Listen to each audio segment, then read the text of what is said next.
चलो गाइस शुरू करते हैं कैसे होता है वेल्डिंग, ठीक है। चलो मैं दिखाता हूँ गाइस। हम कर रहे हैं अल्ट्राटेक से भी खतरनाक वेल्डिंग। अल्ट्राटेक तो एक दफ़े को टूट भी जाएगा थोड़े से, और हमारी वेल्डिंग लोहा टूट जाएगा, वेल्डिंग नहीं टूटेगी, ठीक है। तो चलो दिखाते हैं वेल्डिंग। तो कहाँ करनी है गाइस? यहाँ तो हो गई, तो हमें करनी है यहाँ पे। तो गाइस ये देख सकते हैं,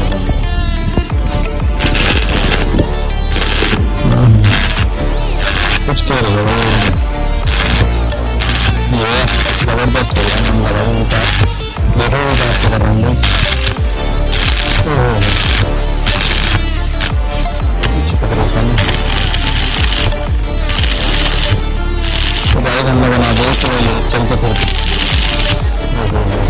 जबरदस्त हो गया। हमने लगाई गाइस बहुत प्रॉब्लम जिंदगी।